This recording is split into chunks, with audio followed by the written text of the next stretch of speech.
Habang pauwi nga ako, hindi ko talaga maiwasang ma-amaze dito sa mga sakura na to. Dati-rati lang pinapangarap ko makakita ng ganito sa personal. And talaga nga namang napakaswerte namin dito sa pwesto ng bahay namin. Imagine ganyan yung madadaanan mo araw-araw. Oh. This year nga medyo late nag-bloom ang mga sakura. Ang tagal-tagal nga namin naghihintay pero pagising namin isang araw, ganyan na siya. Kaya ikaw talaga yung maghahabol para makapagpa-picture ka. Dahil galing pa ako ng work at sinundo ko pa sa daycare yung mga bata. Nauna na namin sila para ma-enjoy na nila yung view. At dahil maraming mata nga ang pwedeng tumingin sa mga anak namin at ayan, nagmo-moment kami ni Daddy. Maganda ang sakura pag full bloom na. Pero para sa akin, maganda rin siya kapag naglalagas na. Tingnan nyo naman yung floor para lang may magpo-propose ang setup. Tayo ng duty, nag-decide ang ating mga kababayang Pilipino na maghanami dahil malalagas na ang sakura. Sa ngayon, ayan, meron pa siya kahit papano. Yan, marami-rami pa siya. So, ayan ang ating mga kababayan. Mami! Ay, sashiburi ba? Oh, may pasopas? Ang taray! Sabi kasi ni Nico, patlak daw. May pa-feeding program!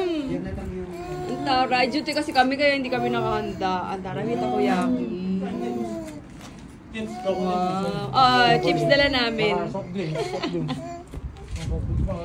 Thank you, Sian. Pa-despedida mo na ba to? Sabi ko na eh. Sabi ko na eh.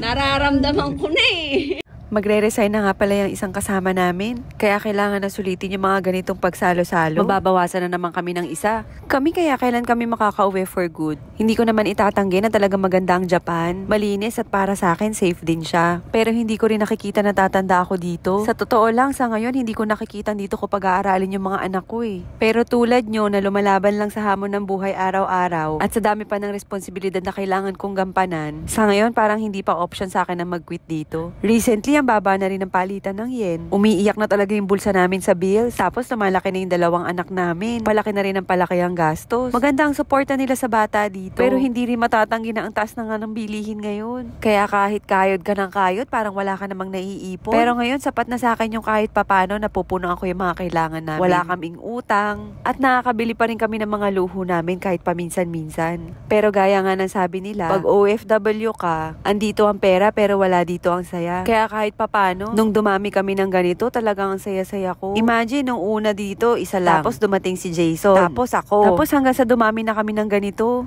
Kaya nakakalungkot pa rin talaga pag meron kailangang umalis. Napakahirap ng trabaho namin dito. Pero pag meron kaming pagkakataon na ganito nakakapagsalo-salo kami, aba, labasa na yan ang sama ng loob. Nakakagat na ata ng mga hapon yung mga dila nila. Oy, baka sabihin nyo ang bad namin. Aba, gawain nyo rin yun. Kita nyo naman ang view namin habang nagpipiknik kami dito, oh. Kahit chichirya at soft drinks nga lang, masaya na kami. Ang pinaka-importante kasi dito, yung baon naming kwento. Yung mga bata tuwang-tuwa din kasi andun yung slide. Kaya napaka-perfect talaga ng spot na to para dito sa aming kwentuhan. Sobrang nakakawala talaga ng stress kapag na-express mo yung sarili mo sa sarili mong lengguwahe, ano. Yung tipong hindi mo na kailangan i-construct sa isip mo yung sasabihin mo. At nakapag-pictorial pa nga po si Kuya Leiron dito. Thank you, Ninong Paulo.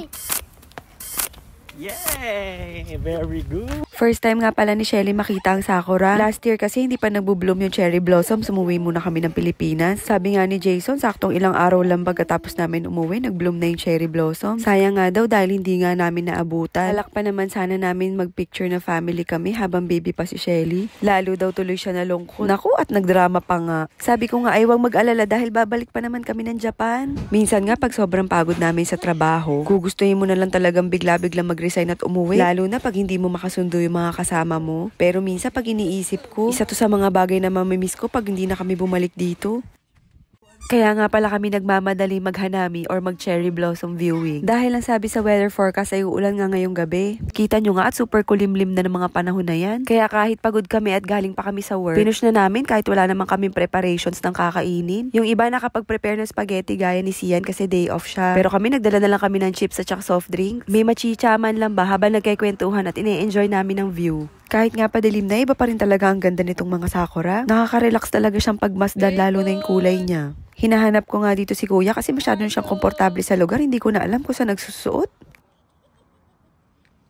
At matapos nga namin maglabasan ng sama ng loob, magkwentuhan lang pala. Nag-decide na nga kami na tapusin na tong araw na to kasi parang ang dami na namin kasalanan. Uy, hindi! Lumalamig na kasi yung hangin kaya baka ubuhin at sipunin naman tong mga batang to. At syempre, bago kami mag-uwian, syempre, pictorial time muna.